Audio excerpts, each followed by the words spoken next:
would you consider yourself as an alcoholic?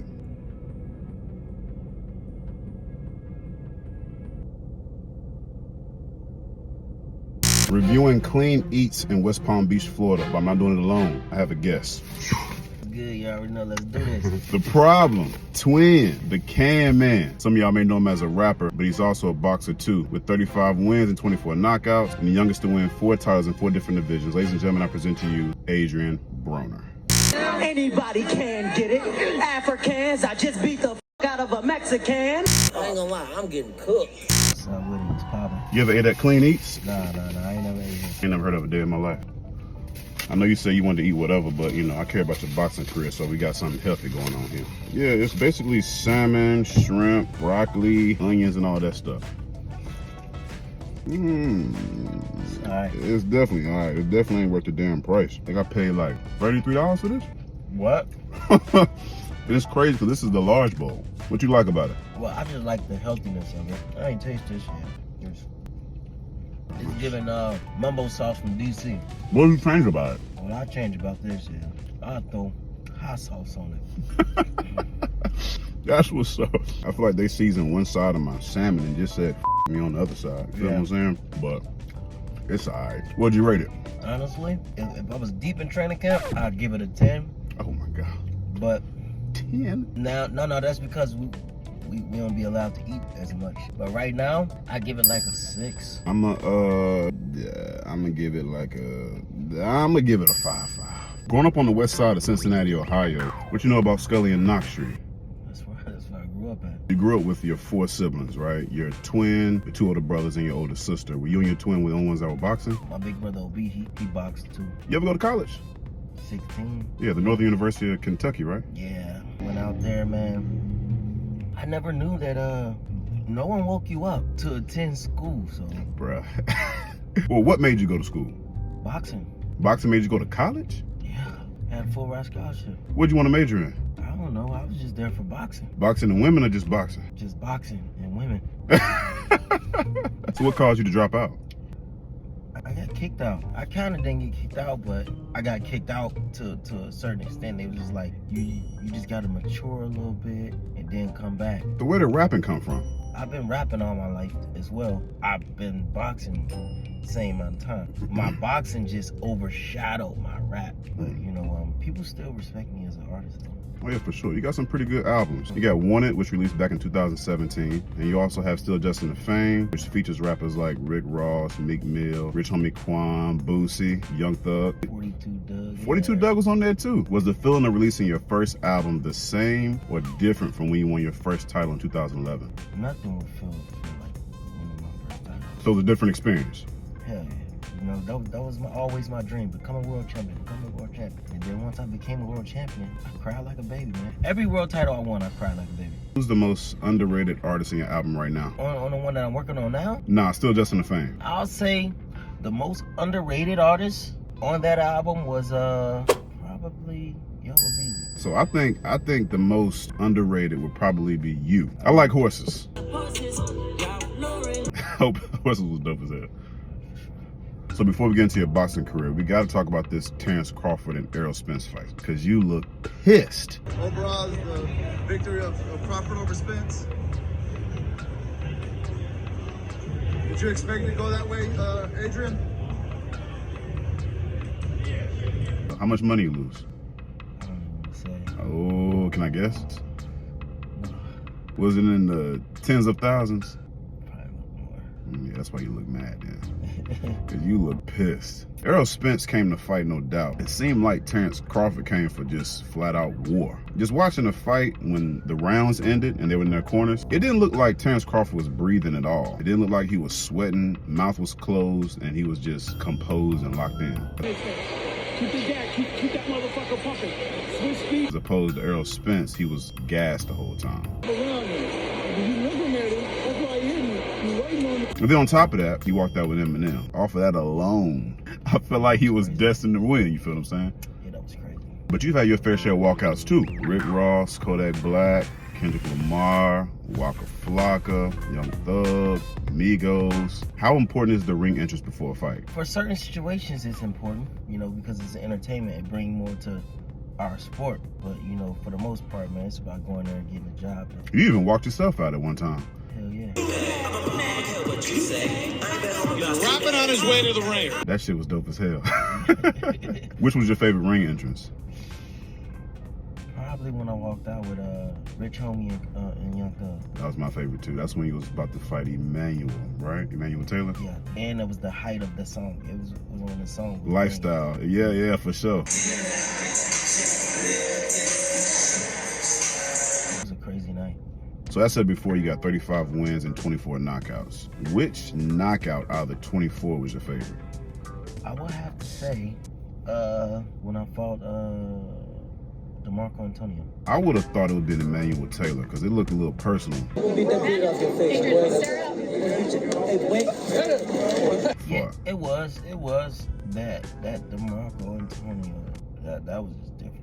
Is there anyone throughout your rapping career that you just enjoyed beating up on the most? Like, it has to be that one person that talked trash leading all the way up to the fight. When you got in the ring, you felt relieved to have knocked his ass out. You feel what I'm saying? Oh, Paulie Malignaggi. You this chick, right? I'm good. I beat Polly. I left with his belt and his girl. Yeah. Oh man, yeah. It happened because she was talking to my little brother Robert at first, and the week of the fight, he said, "Man, you know, I be talking to this girl." I was like, "Give me her number." I didn't think she was gonna come. Damn, bro, we had to fight outside on that shit. That shit is just kind of crazy. Yeah. Who hits the hardest? Out of everybody I've ever been in the ring with, Out of 35 wins and 24 knockouts. well, out of everybody I fought, Maidana is the strongest by far. Nobody even near how strong that guy was. But the strongest guy I ever been in the ring with probably had to be Errol. So you fought Earl. I didn't know you fought I Earl. didn't fight Errol. We sparred a lot. Oh, nice. He beat your ass? Nah, he hurt me though. So he did hurt beat me your with a good ass. shot. He Look, hurt me that's with a kinda- good shot. Yeah, he did a good shot? Hell yeah. That bitch strong. So the first 5 years of your career, you went undefeated. In 2011, you went on to win your first title. Was it more pressure being undefeated, or was it more pressure being a champion? Being undefeated and being champion, everybody want to take your O, everybody want to take the belt. In your case, or in every boxer's case, I would think being undefeated would probably be the more pressure, because don't your record dictate whether or not you get a title shot or not? Nah. It doesn't at all. Anybody can get a title shot any day, as long as you got the right people in your corner. You got an Al Heyman, you got a Bob Arum, a Oscar De La Hoya, Don King. They can make the call. It's just like that. Wow. You got 4 losses. Marcos Maidana, Manny Pacquiao, Sean Porter, and Mikey Garcia. Out of those 4 losses, is there a loss you feel like you should have won? After going home and looking at the fight, I'm like, all right, I just know what I could have done and what I didn't do leading up to the fight. So that's what hurt me the most. And I think that was the Sean Porter fight. All right. And going into that fight, I just didn't give a fuck. I was tripping. I was going to the club. I was out with Chris Brown. And That's when you and Chris had that drinking competition, huh? one of them, yeah. Yeah, shout out to Chris. That's my guy. So that's really the only loss of my career where I was just, man, that hurt me so bad. But you actually went to your son and promised him that you'll win a title, right? Yeah, after that. And you did. Hell yeah, I ain't had no choice, man. Nah, I feel you. So with those 4 losses, and correct me if I'm wrong, they all have like 2 similarities. Sean Porter stayed low and pressed you the whole time. As a welterweight, here comes Porter. Went to the body. Marcos Maidana obviously pressed you the whole time. A lot of overhand hits. And he swarms Broner along the ropes. Manny Pacquiao pressed you here and there, not as much as Sean Porter and Marcos Maidana. Mikey Garcia, I feel like you didn't want that shit at all. I just feel like really he just outboxed you. On a good day, I don't think he could beat you at all. I could be wrong though. That was just one of them fights where it's like, man, what the fuck? Shit just wasn't clicking at all. And also the second thing that I feel like changed throughout your career too is like you wait so long to fight. Early in your career, you came out the gate swinging. But later on, Marcos Maidana, Mikey Garcia, Sean Porter, and Manny Pacquiao, you waited long enough to fight. I feel like had you started fighting earlier on in the fight, you had a better chance of winning at least 3 of those for sure. But what changed from earlier in your career till then? I'm fighting bigger, stronger guys now. I gotta be safe, man. These is big boys, you know. Who you want to fight again the most? Do you think at the stage you're at right now, do you have a chance of beating him? Yeah. Right now, as we sit in this car right now. Hell yeah. Think you could beat Marcos Maidana? Yes. I don't know, AB. When you got back up, he had you wobbling big time. By Maidana, that sticks a low right hand. Broner goes down for the first time in his career. He's home back. You get hit with a good shot, that's gonna happen. So back in June 9th, you fought Bill Hutchinson. So give yourself a grade, A to D, A to F.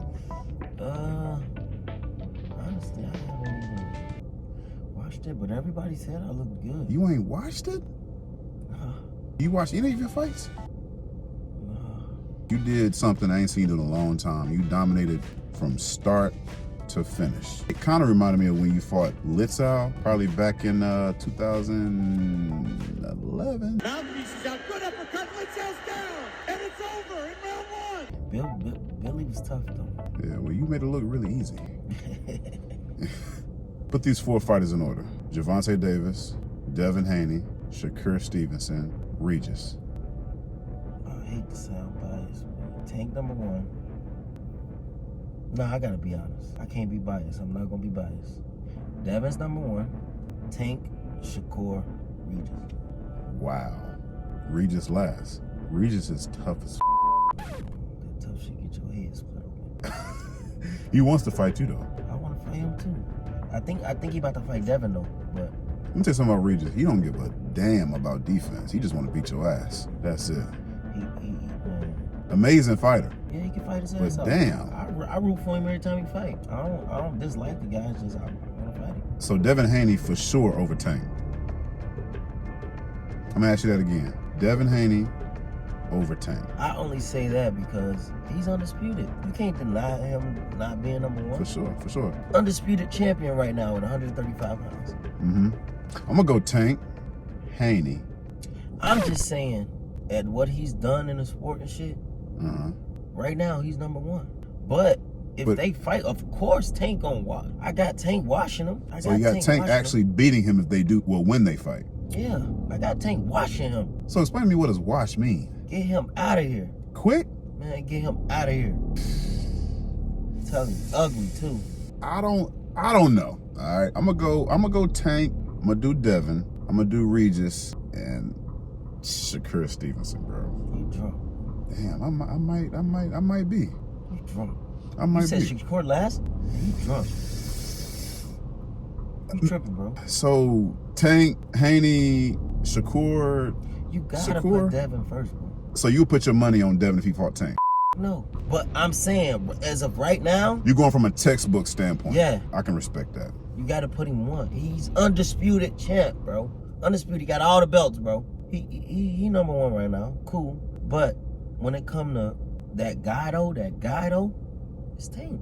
So here recently, you issued out an apology to a lot of people. Jay-Z, Floyd Mayweather, Gervonta Davis, Rick Ross, Meek Mill, and a couple other people. Now, before I ask you this, you are a man of little to no regrets. I watched a lot of your interviews. You don't hardly regret shit. And look, it ain't nothing wrong with that. So why did you decide now to apologize? I mean, you know, some things wanted to be too late. Like damn, man.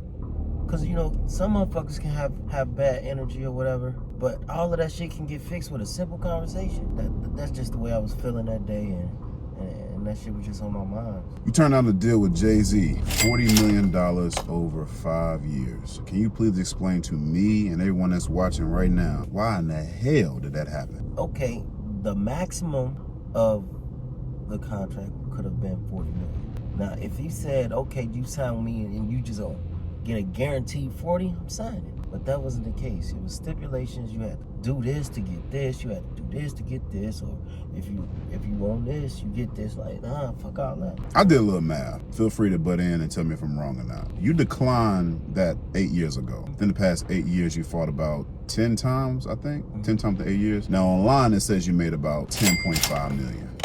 Okay? That's wrong. Man, everybody know that shit, bro. So you made about 20 million? Hey, man, I made a lot of fucking money. But looking back on it, I'm pretty sure you didn't make 40 million though. So looking back on it, do you wish you would have at least entertained the $40 million deal just a little bit? Man, Al Heyman and Steve Notes, man, they took care of me, man. You know, I want to thank y'all one more time. I will always love you guys. And, you know, hopefully we find ourselves back in business one day. So now, Floyd Mayweather, you issued out an apology to him too. A little bit more of a lengthy apology. Do you feel as though he owes you an apology? I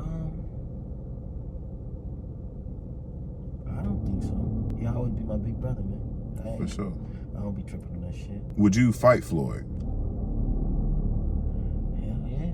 Like I always said, and I said this on numerous occasions. If I had a little brother, right, and I know that we can make 100 million apiece, it could be a 10-round exhibition. But the whole world is going to watch it, and we get a chance to make 9 figures apiece. You know, that's a no-brainer. I would do it. I feel like it's kind of 70-30. I feel like a lot of people would buy it, but then I think a lot of people wouldn't buy it. Nah, they gonna buy it once they hear what I gotta say at the press conference. So you've also said that you don't think Floyd wants to see you with that type of money. But I don't know if he want to see me with that type of money. Do you still think that? Man, I don't know. Maybe he do, maybe he don't. But I'm a grown man. He a grown man. He's entitled to feel however way he feel. And who's to say he do feel like that? That's just True. the way I felt at that time. True. Floyd has made, it's crazy to think about it, over $1 billion by using his hands. He's touched over $1 billion. You've touched a hell of a lot of money too. Y'all both are amazing fighters. Obviously, he's fell off the wagon too throughout his career. He's gotten in a lot of trouble, but he still managed to stay focused and disciplined and still, you know, managed to bring in X amount of money. I feel like he looks at you as a great person, a great boxer, but he's probably like, you know, well, damn, like he wasn't as consistent as I was, as disciplined as I was. And does he really deserve an opportunity with me when I got in the same trouble he did too? And I managed to come out on top and still stay disciplined and perfect my craft? Whatever it is, I don't know what it is. But Personally, I would love to see you guys fight, for the record. yeah, we just do an exhibition, 10 rounds. And you think you will win? Exhibition ain't no winner, man. It's a show for the world. Yeah, obviously, I mean, but man, don't bullshit me, man, obviously. I just love to see how I feel to be in the ring with my big brother. For sure. Now, this last apology that you issued was for the interview that you did a couple months ago. Hey, whatever I got, he got. You want these draws? I already know I'm gonna get a lot of flack on this, you know, when I post this to the internet, but you know, I'm willing to take whatever I can take. Obviously, you chose to do an interview. You did show up intoxicated, obviously. You chose to be recorded. They put the video out there with leads people to judge and also me to ask questions. Are you okay with talking about that? Hell yeah, come on. For sure. Who in the hell signed off on you going to that interview intoxicated? Man, me. You. A lot of us believe you were done drinking. Yeah, that's how it be sometimes. You be done and then you go back. It's just like a you say you ain't gonna fuck Relationships. no more. You know what I mean? Then you find yourself at 2 a.m. calling her phone. Do you ever read the comments on any of the videos online, like on YouTube, Instagram? Nah. Bro, you have a lot of people behind you. A lot of people that want to see you do well, including myself. You genuinely hurt a lot of people when you showed up at the interview drunk. Obviously, some people thought it was funny, but for the vast majority, like myself, bro, that shit hurt a lot of us. Yeah, I was going through it with my girl. I was there. When last time you had a drink? I don't know. You wanna go get one? No. Don't invite me to a good time. Would you consider yourself as an alcoholic?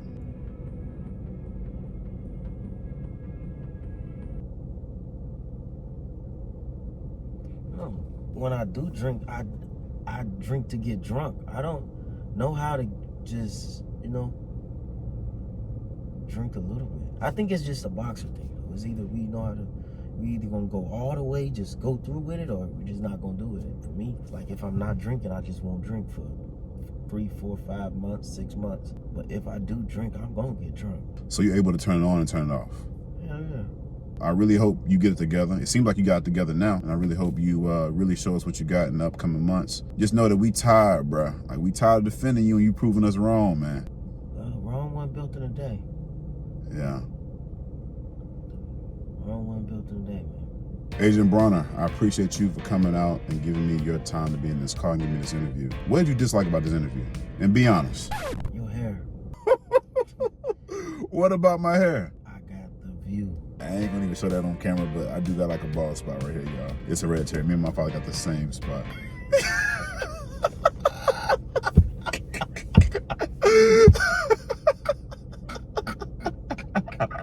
When can we see you back in the ring? November. Against who? I was hoping Regis, but I think I'll get another tune up and then we'll just go for the gusto. Appreciate your time, bro. You ever know love, bro.